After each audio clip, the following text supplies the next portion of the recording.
welcome. Today it is our pleasure to bring to you the candidates for Town Council in Blowing Rock. They are going to share their positions on topics that are important to all of us. The county has refused to fully fund a 24/7 transport ambulance team to serve Blowing Rock in the Blowing Rock Fire District area, creating a major risk to health and safety of our residents and visitors. The question is, what is your position on adopting a compromise subsidy to the county to provide 24/7 transport ambulance service to Blowing Rock based on a 50-50% cost sharing formula with the taxpayers of the Blowing Rock Fire District? I believe that the EMS service will only be as good as what the community can afford. And if most people are wanting us to raise taxes to pay maybe 2-3 times for a service that has already been provided in other areas of the county, then yes, I'll consider it. But it's a little more complicated than just a 50-50 split. The rural district is involved, which with the rural district, they do not quite benefit as much as a town does, because 65 to 70% of the calls run by EMS is run inside the city limits. So they don't quite benefit as much as the town would benefit on this. Plus, their rural board would have to decide whether they want to raise taxes, which means they have to go out to all their public and talk to, and they also have to get permission to the county to do this. And we already provide a large subsidy to EMS right now. We have a level 3, we got 3 paramedics on each level at all 3 stations in our district that go out. We have a backup ambulance system that's called out that's not funded. We provide a place over here at our fire station in town at roughly no charge at all for the crew and the ambulance. So we already subsidize in ways, the taxpayers are already subsidizing in ways for the EMS system. But if most people are wanting this and ask for this, then yes, I'll consider it. This is a tough subject. We've been fighting this subject for like 47 years now, trying to get a full-time ambulance here, but I'm all for us having a full-time ambulance in Blowing Rock. I don't know what the solution is. I know council's working with it, Shane's been working with it, Kent Graham's working with it. I do have a concern on the 50-50 split. Half of that is coming from the town, which would be our taxpayers. The other half is coming from the fire district, which our taxpayers are in also, so that's kind of a double tax situation for us.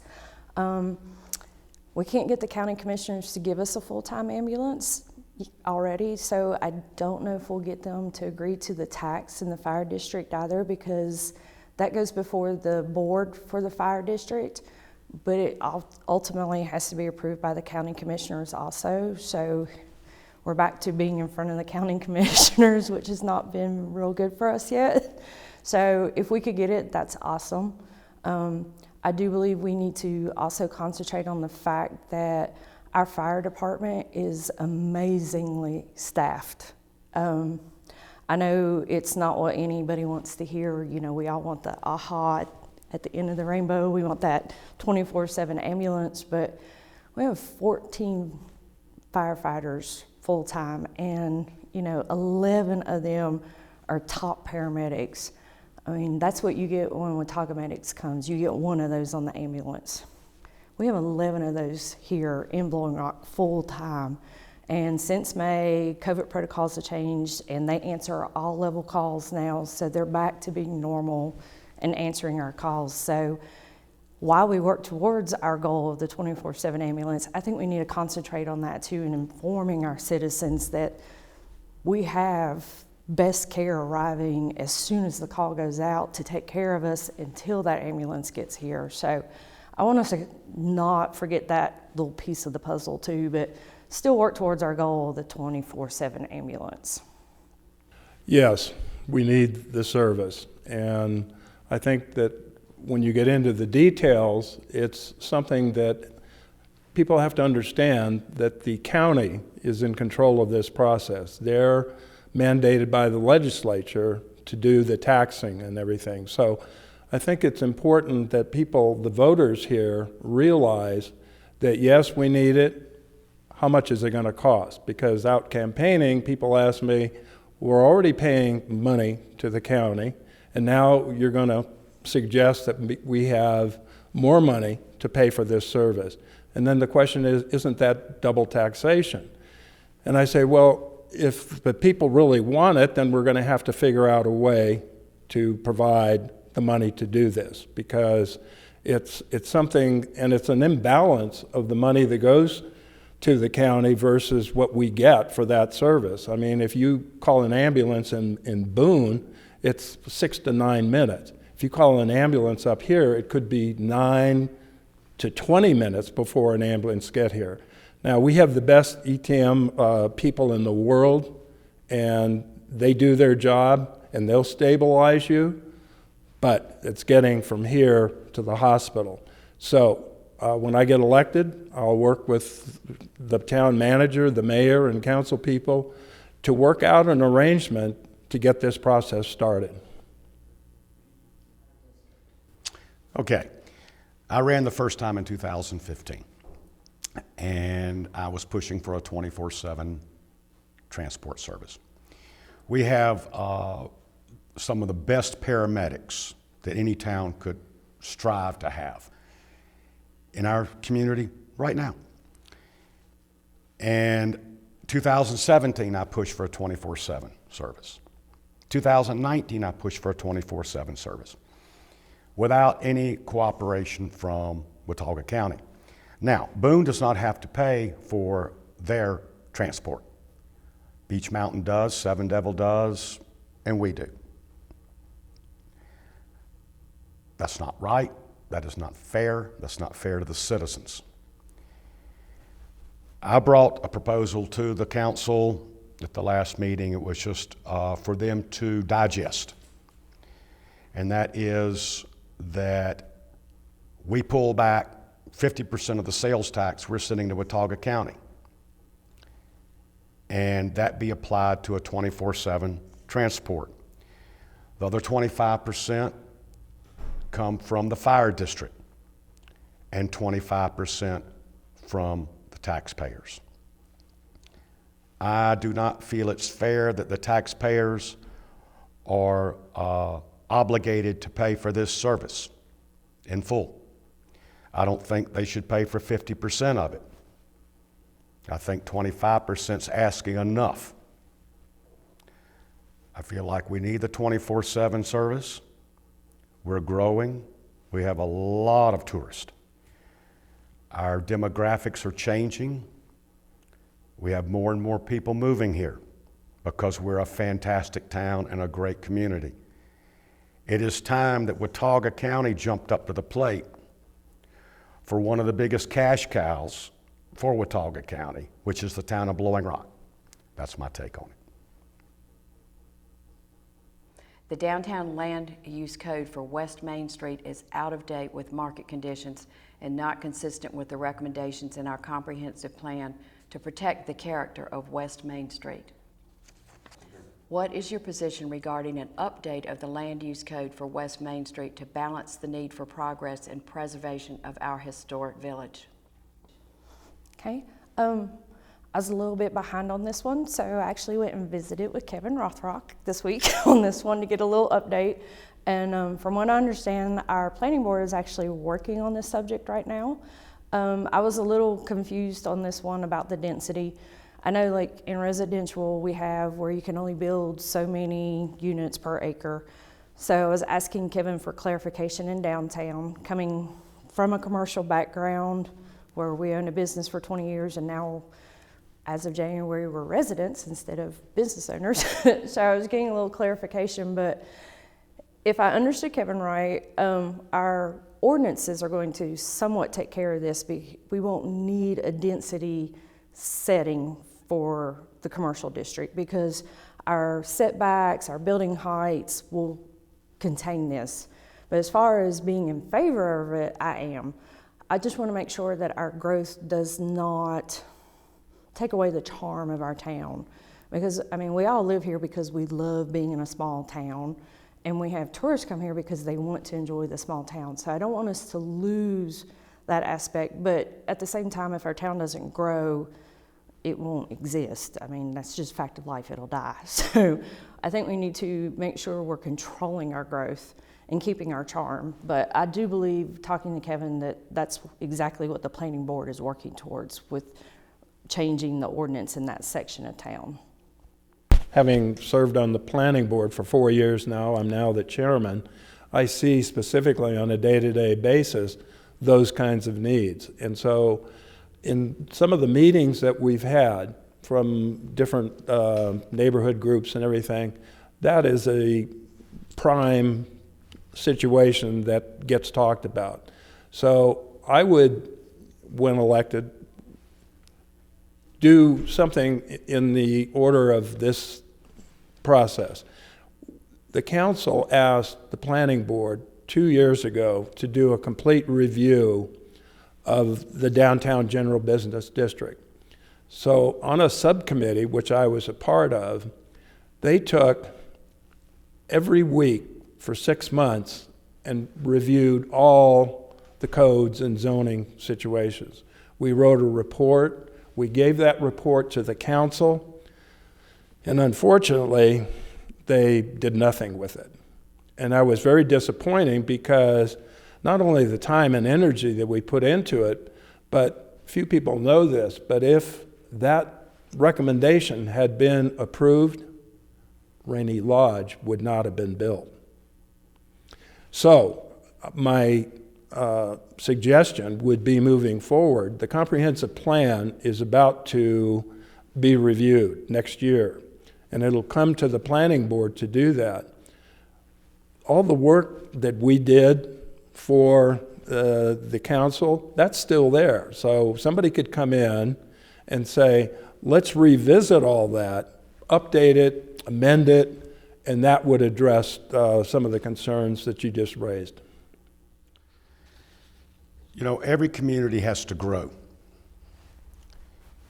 And it is our jobs as elected officials that you, the citizens, put us in for to maintain beauty, consistency of the community. It's up to the planning board to come to the council with recommendations on what improvements can be made, whether it be setbacks, height of buildings, occupancy, parking.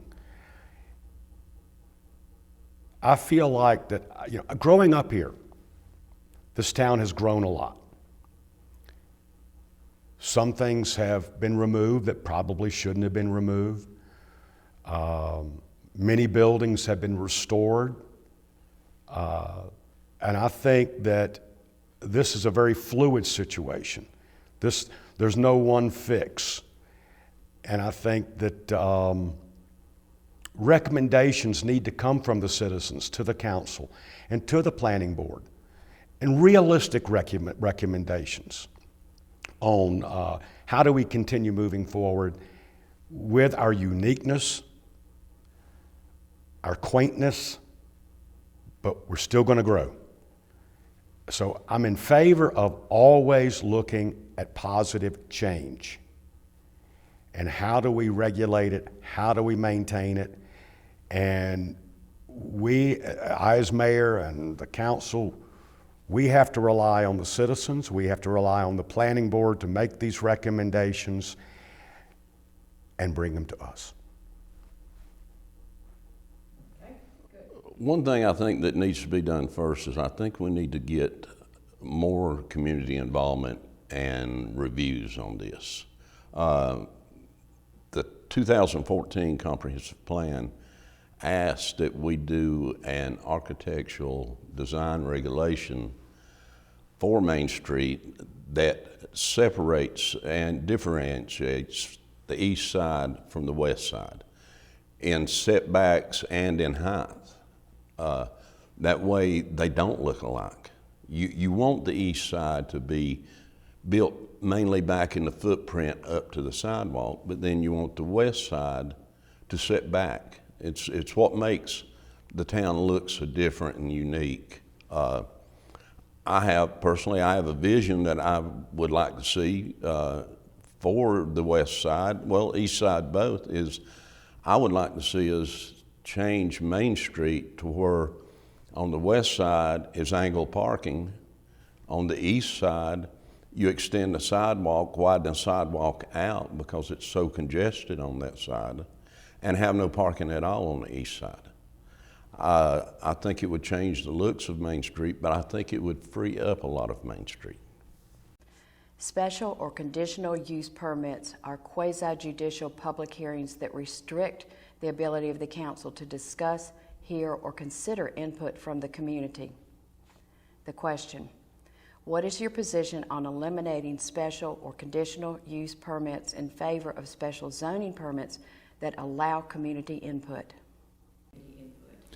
Again, because I'm on the planning board and chairman, I deal with that issue all the time. It comes up, and there's somewhat of a disconnect, I think, sometimes, because at the planning board, anybody can come in and talk about a project. It's only when it goes to the council that it's mandated by the legislature, by the way, that there are certain rules that have to be followed.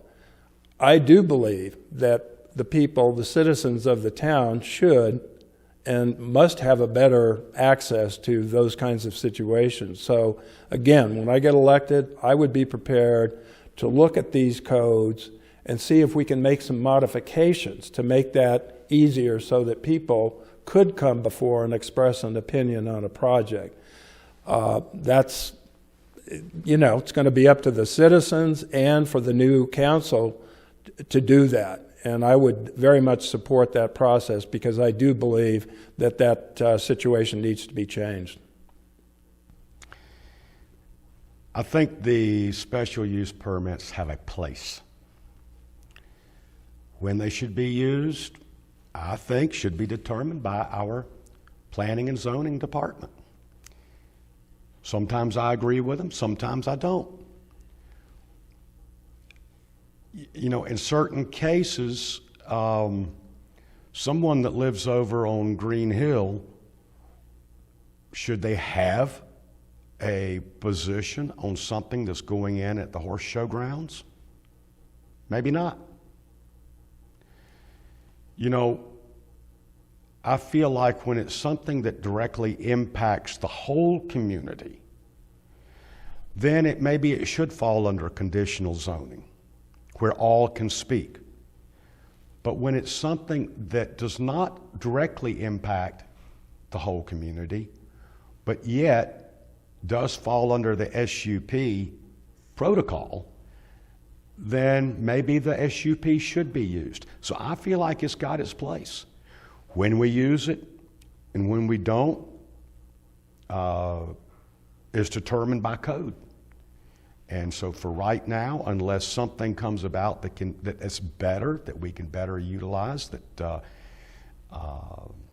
is more useful, then so be it. But we have conditional zoning and we have the special use permitted zoning. I haven't seen any good suggestions yet other than let's just go to conditional zoning. And I feel like that in many cases, everyone has and should supply input, but in some cases they shouldn't. We really have three types of permits, and I like all three. One being your common zoning permit, which is really handled by our planning department and Kevin Rothrock and his staff. Then you have the conditional, what I call the conditional use permit, And, you know, it's quasi-judicial. It's based on sworn testimony and expert opinion, and I think the developers like to use it. If you have a project coming to you that meets what the town has set up in code and ordinances, and they ask for nothing, they meet all that, then I feel like they should have a reason to be issued that permit, but you can set conditions on it. I mean, you may ask for some extra buffering, or you may want the retention system a little different. But then you have the special rezoning, and that's wide open. That means the community can talk to the planning board can talk to us, the community can talk to us. It's wide open, and most developers will use that if they're going to ask for something. If they need a type of variance, a height variance, a setback variance, a lot of developers will use that and get the community behind the project before going in front of the council. And being that so wide open, you make your decision here in council chambers. It's where the decisions are made. But I think having both types of permits makes what Blowing Rock's rich history and unique appearance is being able to offer both types of permit to developers. So I would love to see us keep both of them. This is another one of those tricky subjects in Blowing Rock that has a lot of multiple opinions on it. I understand everybody wants to say what happens in their town. In a town our size, of course, nobody wants to see McDonald's, Walmart show up, but when it comes to the process, there are written rules that come, whether they're municipal level or state level, that we have to follow if you're on council. And they're put in place so not only to protect the town, but to protect the developers who want to come into your town. So as far as doing away with the SUP, I don't agree with that. I believe there is a purpose for it. If someone comes in and wants to build and they meet all of our codes and all of our codes are up to where they need to be to protect our town, I don't see an issue with that. If they're not asking for variances, they're meeting everything that the town requires of them, it should be a pretty straightforward process. They should be able to bring their plans in, meet everything, and should be able to move through pretty quickly. If it's a larger project with more moving parts, more variances are being asked, off the top of my head, the 7 acres on Main Street always pops into my mind. It's a huge piece of property. It's going to be a huge, trying to think of I just lost the word. If it gets developed, it'll be a huge imprint on our town. But that's a whole different scenario. Our town residents should have somewhat say in that.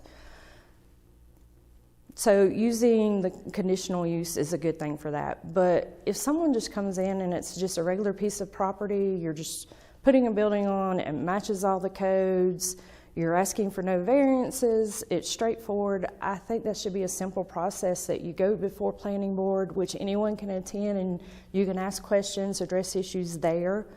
And then it should move to council, and it should be a straightforward process. So I do believe there is room in our town for a SUP. Number 4, tourism congestion. The success of tourism has resulted in significant congestion and threatens the quality of life of our residents. Roger Brooks' primary recommendation for the TDA Sustainable Tourism Study is to manage congestion primarily with self-funded parking and wayfinding solutions. The question: what is your position on the Brooks plan to reduce congestion with paid parking, remote parking facility, dedicated shuttle service, and wayfinding? My many years of business, using a consultant 99% of the time told us what we already knew. And the outside source just further either enhanced or gave it more concreteness and pushed the decisions along. The Roger Brooks study did open our eyes on signage. Yes, we need signage. People don't know where to park. Some people don't know where the downtown is. And we have already instituted some of what Roger Brooks has put that's going to be in his report, one of which is crosswalk signage, lighted crosswalk signage, and new traffic lights at Sunset and Main and 221 and Main. We agreed to that 8 months ago. The council voted on it and approved it. Right now, all the equipment's been ordered. Now we're just waiting on the equipment to come in. So that has been done. We've been looking at satellite parking, which everybody agrees we need satellite parking. That is something the council's currently addressing, the possibility of purchasing additional property in town or within the town limits for satellite parking. As far as paid parking, I think it's a good thing. I've received one parking ticket in the town of Blowing Rock, which it took me 10 minutes to go to the police station and pay. $10. It didn't break the bank, but a lot of people will pay $10 for 2 hours parking or $15 for 3 hours parking, particularly in our town, because it's so unique.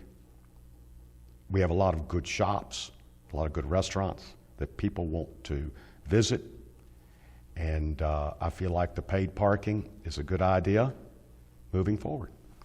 As far as shuttle service, yes, I mean, it was funny because one of Roger's comments to me was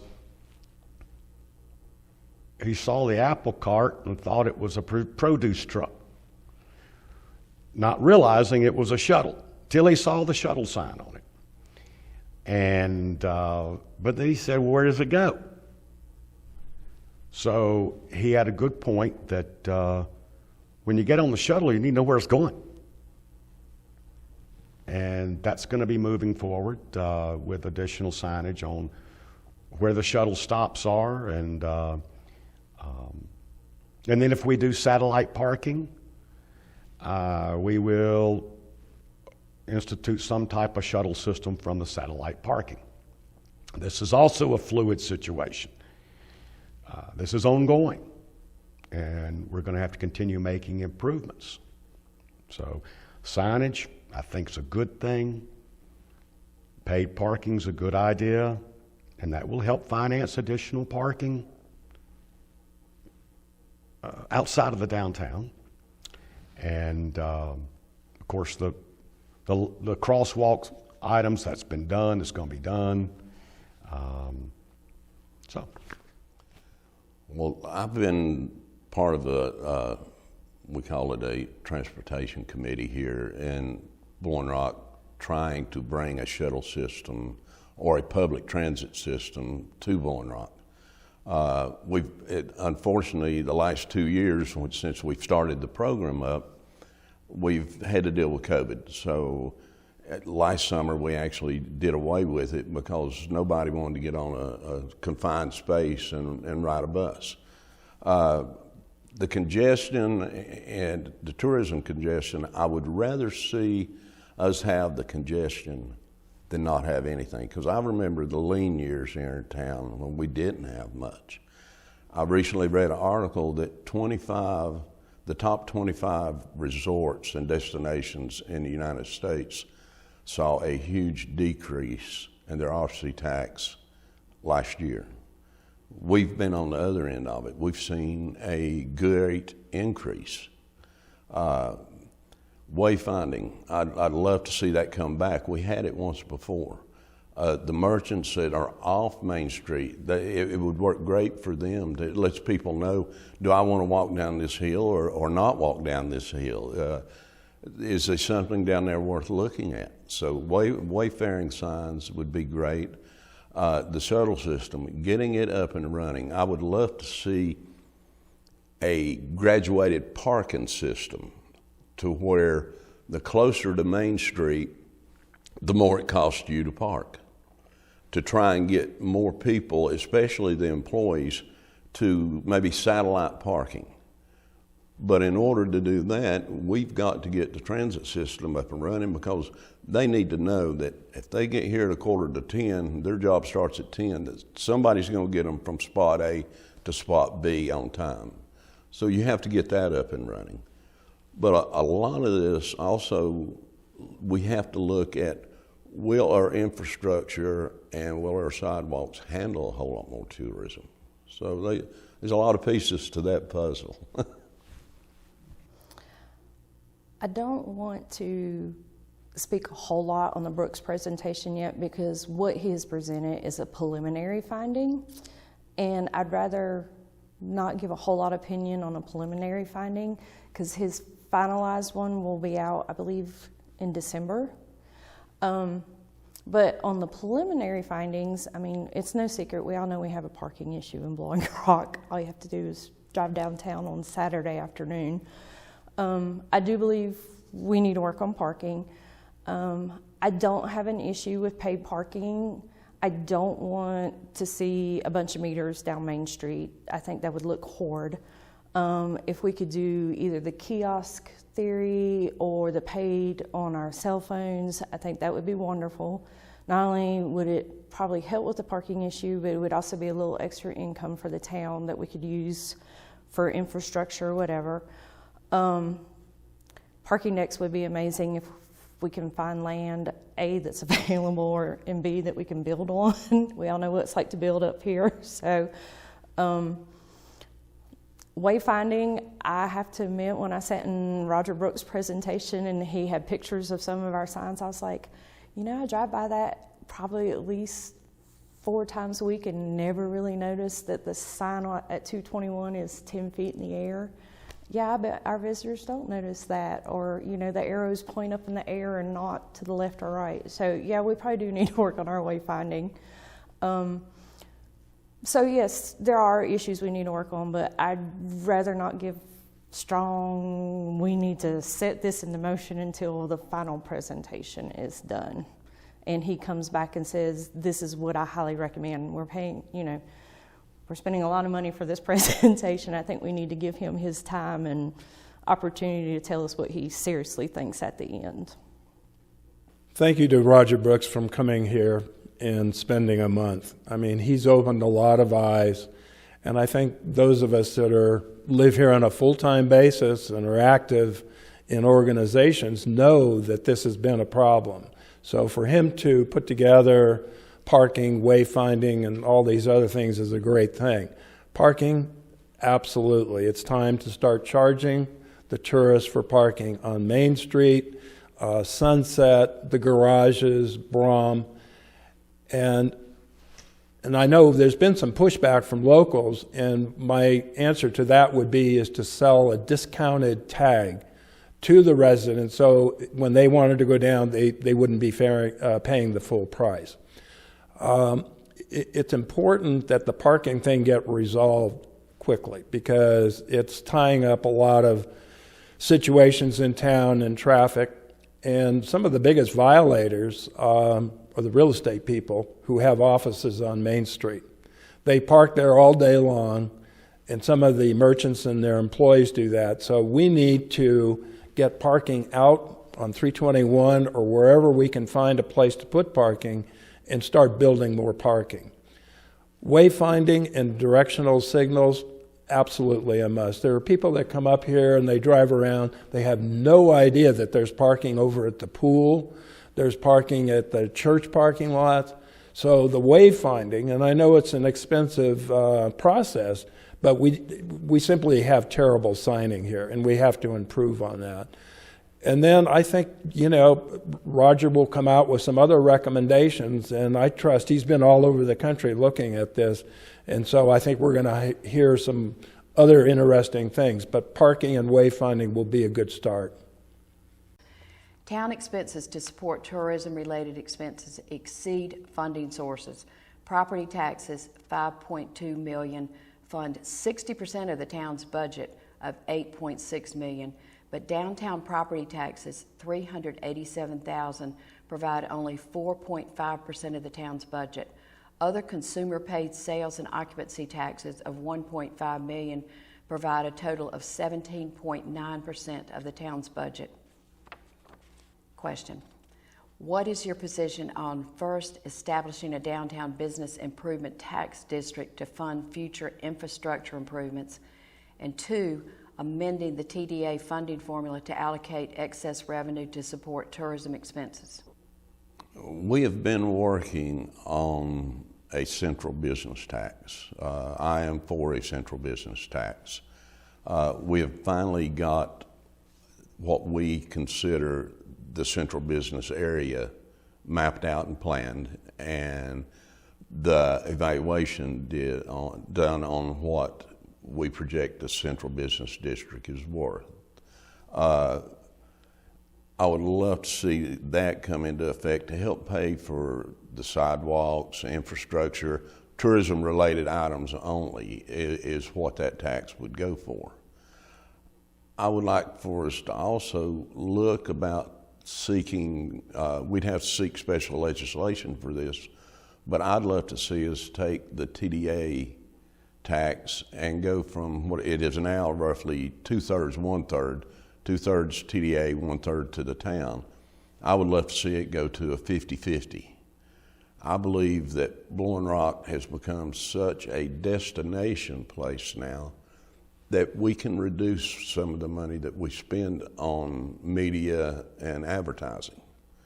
And I would love to see us take that extra money and be able to spend it toward tourism-related items such as our shuttle system or parking decks or satellite parking, infrastructure, things that are tourism that we can use that tourism-related. But I'd love to see us seek that legislation and accomplish that. So this is, again, that debatable side of our town.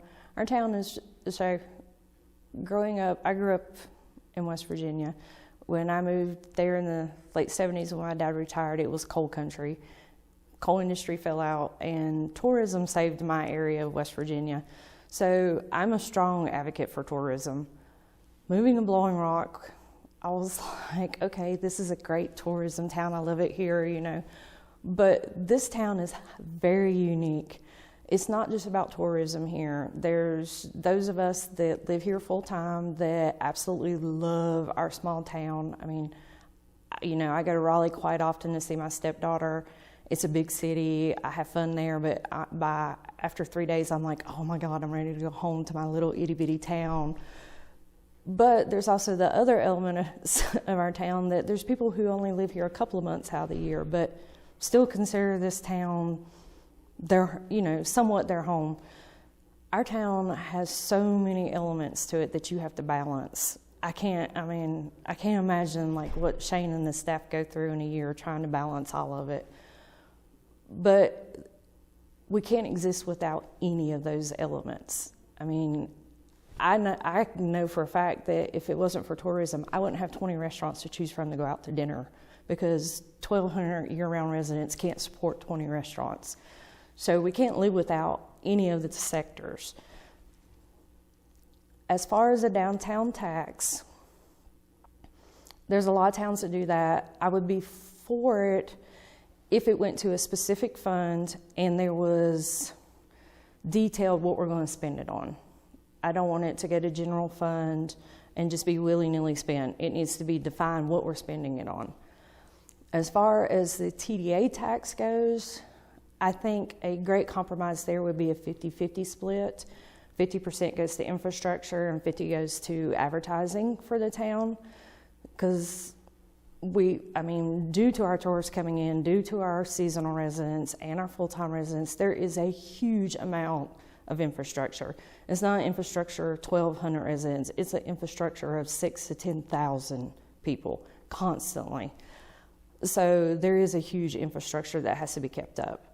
So I think a 50-50 split would be wonderful. But again, that 50% that's going to the town needs to be designated to what it's going, you know, we're repairing sidewalks, we're doing this, we're doing that. It's not just going into the general fund and being allocated as whoever sees fit. I think it needs to be, we're spending this money every year like this to make sure it is staying into infrastructure. In my walking downtown in the last 2 or 3 weeks, I have asked all the business owners how they would feel about a business tax. I didn't get a very good response to that, and I didn't get into the details about the imbalance of it, as you point out, property tax versus downtown tax.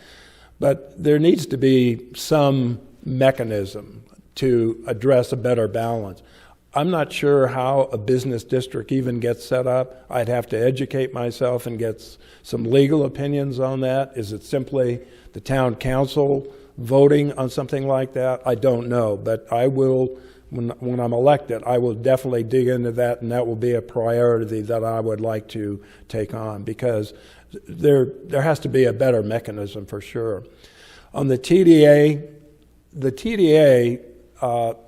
now has 2 sources of money. They keep some money, and then they give some money back to the town. And I remind people that the park that we just finished sort of refurbishing, that park got paid for by money from the TDA and the ABC stores. So it was paid for in its entirety by those 2 sources, and then there was some private money. So I think TDA money comes into the town and is used wisely. Whether it's the right balance or mechanism, I'd certainly be willing to look at that, because it's important for the town. And I think the TDA has proven that they're successful because we have all these tourists here. Okay, establishing a downtown business improvement tax. I'm split on that one. How do you do that? Do you just tax the downtown Main Street? Do you tax Valley Boulevard? And how about me at the Blowing Rock? Or how about the Green Park? How do you do this in a fair manner? I'm not sold on that. I know a lot of communities have a downtown, tax, which assist with infrastructure and so on. We're getting ready to start on the water sewer on Main Street. Some people have said, well, that's downtown. It is. But these are main lines that feed extreme north side of town, extreme south side of town. So it's not just downtown. So I'm really split on the taxing the downtown establishments. That I'm going to have to wait and see. Amending the TDA funding formula. Well, first off, I don't know if this has been addressed. To amend the TDA funding, first, TDA has to make that vote and make that recommendation to the council. Second, the council has to approve that change in funding. 3, the council has to send that request to the General Assembly. The General Assembly has to approve that change in TDA funding. Right now, we're at a 2/3, 1/3 split. As I stated, if the board wishes to change their distribution, the board has to vote on it unanimous. The council as well, and then the council has to send that to the General Assembly. So my take on TDA right now is it is what it is, unless the TDA board votes on a change and sends that to the council, and the council agrees, and then the state has to approve. Okay? We hope this will help you be better informed when you go out to vote for this election. Thank you for joining us.